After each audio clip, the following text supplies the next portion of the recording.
Atención, selección, vigilancia y control en el procesamiento de la información visual y escolar. Buenos días. Para comenzar, pensemos en una situación bastante común.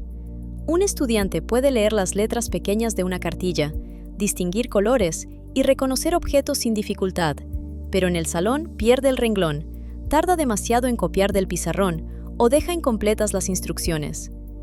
Entonces surge una pregunta. ¿El problema es únicamente visual o también interviene la atención? Hoy vamos a revisar la atención como un proceso psicológico que selecciona información, mantiene el estado de vigilancia y controla la conducta.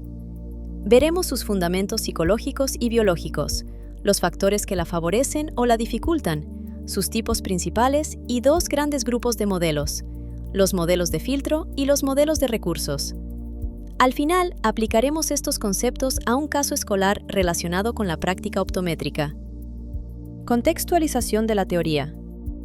Según la lectura, la atención puede entenderse, de manera general, como la capacidad de concentrarse, mantener la alerta o tomar conciencia selectiva de un estímulo relevante.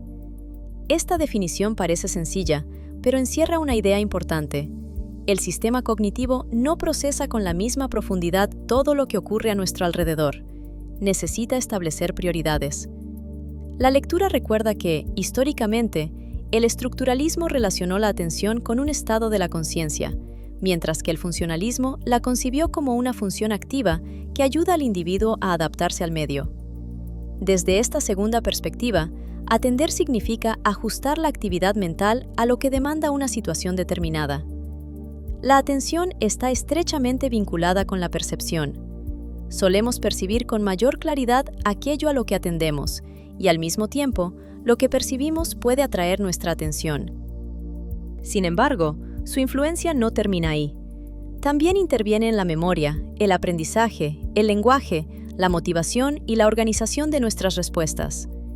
En el ámbito escolar, una instrucción que no fue seleccionada o mantenida durante el tiempo suficiente difícilmente podrá comprenderse y aprenderse. En optometría, esto obliga a evitar una explicación reduccionista. Un rendimiento visual bajo no siempre se explica únicamente por la agudeza visual o por el estado refractivo. Aquí conviene detenernos un momento en los fundamentos biológicos. La lectura explica el nivel de activación fisiológica y las funciones atencionales, pero no desarrolla con detalle las redes cerebrales implicadas. La investigación neurocognitiva indica que la atención no depende de un solo centro cerebral, sino de sistemas distribuidos. Posner y Petersen distinguen redes relacionadas con la alerta, la orientación y el control ejecutivo. Corbetta y Schulman, por su parte, describen una red que orienta voluntariamente la atención de acuerdo con nuestras metas, y otra que detecta estímulos relevantes o inesperados y puede interrumpir el foco actual. Dicho de una manera más sencilla, una parte del sistema nos ayuda a buscar aquello que queremos encontrar, mientras otra nos avisa cuando aparece algo que podría exigir un cambio de prioridad. Las funciones de la atención. Empecemos con las tres funciones centrales señaladas en la lectura: selección, vigilancia y control. La primera es la selección. Nuestro ambiente contiene más información de la que podemos procesar conscientemente al mismo tiempo. La atención selecciona los estímulos relevantes y reduce el procesamiento de los irrelevantes. Imaginemos a un estudiante que busca una palabra específica en una página llena de texto. Sus ojos reciben líneas, espacios, colores y formas, pero la tarea exige priorizar ciertas características. La atención selectiva dirige el procesamiento hacia la palabra buscada e inhibe, al menos parcialmente, el resto de la información. En una consulta optométrica ocurre algo parecido cuando se pide localizar una figura entre varios distractores. La ejecución exige ver las figuras, explorar el campo visual, rechazar elementos semejantes y responder al objetivo. Por eso, la detección, la discriminación y la búsqueda son tareas perceptivas y atencionales al mismo tiempo. La segunda función es la vigilancia. Esta función permite mantener durante cierto tiempo el interés y la respuesta hacia la información seleccionada. En el primer par de imágenes, las diferencias pueden localizarse con relativa rapidez. En el segundo, la escena contiene más objetos y exige una búsqueda más prolongada. El punto didáctico no consiste únicamente en contar los aciertos. También interesa observar cuánto tiempo mantiene la persona una exploración ordenada, si revisa repetidamente las mismas zonas, si abandona la tarea, si acelera y comete errores, o si su rendimiento disminuye conforme transcurren los minutos. En el aula, la vigilancia se manifiesta cuando un estudiante sostiene la atención durante una lectura, una explicación o un ejercicio repetitivo. Atención sostenida no significa permanecer inmóvil. Significa conservar una respuesta funcional orientada hacia una meta. Un alumno puede estar mirando al frente y, sin embargo, haber dejado de procesar el contenido. Por eso, la conducta visible no es una medida suficiente de la atención. La tercera función es el control. La atención prepara al organismo para responder y permite ajustar voluntariamente el foco. Una señal previa puede reducir el tiempo de reacción porque orienta la atención hacia el lugar o el momento en que aparecerá un estímulo. Pensemos en una diapositiva donde el docente indica: observen la esquina superior izquierda. Esa instrucción funciona como una clave atencional. El grupo no recibe una imagen más nítida, pero sí organiza mejor su búsqueda. Esto nos permite entender que la atención no modifica necesariamente las propiedades físicas del estímulo, pero sí la manera en que lo exploramos, seleccionamos y procesamos. Factores que determinan la atención. Ahora bien, la atención no depende únicamente de la voluntad. La lectura diferencia entre factores extrínsecos y factores intrínsecos. Los factores extrínsecos pertenecen al estímulo: el tamaño, la posición, el color, la intensidad, el movimiento, la complejidad, la relevancia y la novedad. Suelen capturar la atención de abajo hacia arriba, es decir, desde las características del ambiente hacia el sistema cognitivo. Por ejemplo, una animación brillante dentro de una presentación puede atraer inmediatamente la mirada, aunque no sea importante para el aprendizaje. Los factores intrínsecos pertenecen a la persona: sus intereses, metas, expectativas, experiencia, motivación, nivel de fatiga, sueño, estrés y activación fisiológica. En este caso, participan con mayor intensidad los procesos de arriba hacia abajo, porque las metas y los conocimientos del individuo orientan la selección. Dos estudiantes pueden observar la misma lámina y atender a elementos diferentes porque buscan cosas distintas o porque uno de ellos conoce previamente el tema. La lectura representa la relación entre activación y rendimiento mediante la denominada ley de Yerkes-Dodson. Una activación demasiado baja puede relacionarse con somnolencia y lentitud, mientras que una activación excesiva puede acompañarse de tensión, precipitación o desorganización.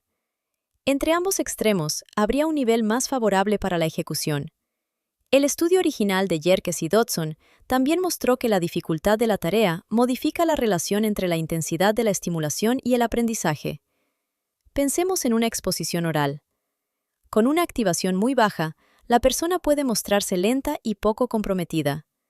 Con una activación excesiva, puede hablar demasiado rápido, olvidar información o interpretar de manera incorrecta las reacciones del grupo. Un nivel intermedio puede facilitar la concentración. Además, la dificultad importa. Una actividad compleja suele tolerar peor un nivel de activación excesivo que una actividad sencilla o automatizada. Tipos de atención. Pasemos ahora a los tipos de atención. Las clasificaciones cambian según el criterio utilizado, pero para la práctica escolar y clínica resulta útil distinguir entre atención focal, sostenida, selectiva, alternante y dividida. El modelo clínico desarrollado por Solberg y Matir organiza varias de estas capacidades de manera jerárquica, desde el estado general de alerta hasta las operaciones de atención alternante y dividida. La atención focal es la capacidad de dirigir el foco hacia un estímulo concreto. La atención sostenida permite mantener una respuesta durante un periodo. La atención selectiva prioriza la información relevante e inhibe los distractores. La atención alternante permite cambiar de una actividad a otra sin perder el control. La atención dividida distribuye los recursos entre dos fuentes de información o entre dos actividades. Aquí conviene aclarar una diferencia. Atención alternante no significa hacer dos cosas simultáneamente. Significa cambiar el foco de manera organizada. Por ejemplo, leer una pregunta y después revisar una gráfica. La atención dividida, en cambio, supone atender dos demandas al mismo tiempo, como escuchar una explicación mientras se registran algunos datos. Sin embargo, que las dos actividades coincidan en el tiempo no garantiza que se realicen con la misma calidad. También debemos distinguir atención voluntaria e involuntaria.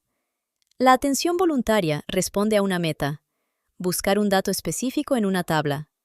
La involuntaria aparece cuando un cambio intenso o novedoso captura el foco, una alarma, un objeto que cae o una luz que parpadea. Desde la perspectiva biológica, esta diferencia se relaciona con la interacción entre sistemas orientados por las metas y sistemas sensibles a acontecimientos relevantes o inesperados.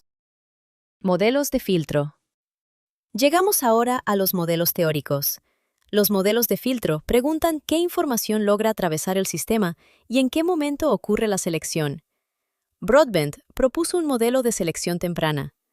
En su planteamiento, el sistema posee una capacidad limitada y selecciona inicialmente los mensajes por sus características físicas, como el oído por el que se presentan, la intensidad o el timbre. La información seleccionada continúa hacia un procesamiento más profundo, mientras que la información no seleccionada queda bloqueada o pierde prioridad. El modelo ayuda a comprender por qué resulta difícil seguir dos mensajes complejos simultáneamente. Treisman modificó esta propuesta. En lugar de un bloqueo absoluto, planteó una atenuación. El mensaje no atendido queda debilitado, pero no necesariamente desaparece. Eso permite explicar por qué cierta información significativa puede atraer nuestra atención, aunque inicialmente se encontrara fuera del foco principal. La diferencia puede explicarse así. Broadbent propone una puerta relativamente rígida. Treisman, una puerta que reduce el volumen de ciertos mensajes sin cerrarse por completo. Otros modelos sitúan la selección en fases posteriores o consideran que el momento del filtro puede variar según las demandas de la tarea. Por tanto, el debate central era determinar cuándo y con qué criterios se limita el procesamiento. Modelos de recursos. Los modelos de recursos formulan otra pregunta. ¿Cómo se reparte la capacidad disponible? Kahneman propuso entender la atención como un esfuerzo mental limitado. Cuando dos tareas demandan más recursos de los disponibles, aparece interferencia. Escuchar una explicación compleja y redactar simultáneamente una respuesta argumentada son actividades que compiten por recursos cognitivos centrales. En cambio, caminar por un pasillo mientras se conversa puede ser posible porque, en una persona adulta sin dificultades motoras, caminar es una actividad bastante automatizada. Schifrin y Schneider ayudaron a distinguir los procesos controlados de los procesos automáticos. Los controlados requieren intención, supervisión y recursos. Los automáticos se ejecutan con mayor rapidez y una menor demanda consciente después de suficiente práctica. La tarea de Stroop muestra este fenómeno. Para un lector experto, leer una palabra se ha automatizado de tal manera que interfiere cuando se le pide nombrar el color de la tinta y no leer la palabra. Esto nos permite entender dos cosas. La práctica puede liberar recursos atencionales, pero la automatización también puede producir interferencia cuando la respuesta habitual no coincide con la meta actual. Analicemos un caso. Mateo tiene 10 años. En la evaluación visual reconoce los optotipos esperados para la distancia examinada. Sin embargo, su maestra informa que pierde el renglón al leer, tarda demasiado al copiar del pizarrón, omite partes de las instrucciones y comete más errores después de 15 minutos. En actividades con muchos estímulos, como una hoja saturada de imágenes, comienza correctamente, pero cambia de zona sin seguir un orden claro. El primer paso es separar la observación de la interpretación. Lo que sabemos es que su rendimiento cambia según la duración y la complejidad de la actividad. Todavía no conocemos la causa. No sería correcto afirmar, únicamente con estos datos, que Mateo presenta un trastorno atencional. Tampoco sería adecuado atribuir todas sus dificultades a un problema visual. El segundo paso consiste en identificar las funciones implicadas. Perder el renglón puede relacionarse con el control de la exploración visual, pero también con la atención selectiva, porque Mateo necesita mantener una línea como relevante entre muchas líneas semejantes. El aumento de errores después de 15 minutos sugiere revisar la atención sostenida. Omitir partes de una instrucción puede implicar dificultades en la selección inicial, en el mantenimiento de la información o en la memoria de trabajo. El cambio desorganizado entre diferentes zonas de la hoja puede relacionarse con el control y con la atención alternante. El tercer paso es revisar los factores determinantes. Entre los factores extrínsecos observaríamos el tamaño de las letras, el contraste, la separación entre los renglones, la cantidad de distractores y la organización general de la hoja. Entre los factores intrínsecos consideraríamos el sueño, la fatiga, el interés, la comprensión de la consigna, la ansiedad, la experiencia previa y la motivación. El cuarto paso es aplicar los modelos teóricos. Desde un modelo de filtro, preguntaríamos si Mateo logra seleccionar la señal relevante entre estímulos que compiten entre sí. Desde un modelo de recursos, analizaríamos si la actividad exige leer, mantener la consigna, localizar información y copiar simultáneamente, superando la capacidad disponible en ese momento. Desde la distinción entre procesos automáticos y controlados, observaríamos qué componentes realiza con fluidez y cuáles todavía exigen supervisión consciente. El quinto paso consiste en tomar decisiones prudentes. En el aula podrían compararse una hoja limpia con otra saturada, instrucciones completas con consignas segmentadas y trabajo continuo con periodos breves. En optometría podrían registrarse los tiempos, errores, estrategias de búsqueda y cambios de rendimiento, además de los hallazgos visuales. El objetivo no es etiquetar al paciente, sino reunir evidencia para determinar si la dificultad parece principalmente visual, atencional, instruccional o combinada, y cuando sea necesario, solicitar una valoración interdisciplinaria. Para cerrar, recuperemos 4 ideas. Primera, la atención es un sistema de selección, vigilancia y control. No consiste simplemente en poner ganas. Segunda, depende de la interacción entre los estímulos, las metas, la experiencia y el estado fisiológico de la persona. Tercera, sus diferentes tipos describen operaciones distintas. Focalizar, sostener, seleccionar, alternar y dividir la atención no son sinónimos. Cuarta, los modelos de filtro explican qué información gana prioridad o acceso, mientras que los modelos de recursos explican cómo se distribuye una capacidad limitada.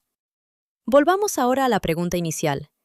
Un estudiante puede tener una agudeza visual adecuada y aún así mostrar dificultades en determinadas tareas visuales escolares, porque ver con claridad no garantiza seleccionar, sostener y organizar correctamente la información. Sin embargo, también sería un error atribuir automáticamente esas dificultades a la atención. La práctica profesional exige integrar datos visuales, cognitivos, escolares y contextuales. Cuando un paciente o un estudiante dice, "No puedo concentrarme", ¿qué tendríamos que observar para distinguir entre una dificultad para ver, una tarea mal diseñada, una sobrecarga de recursos y un problema para mantener o controlar la atención? Esa pregunta resume el propósito de esta unidad: pasar de una explicación general de la atención a un análisis más preciso de cómo funciona y de qué manera influye en el rendimiento visual y escolar.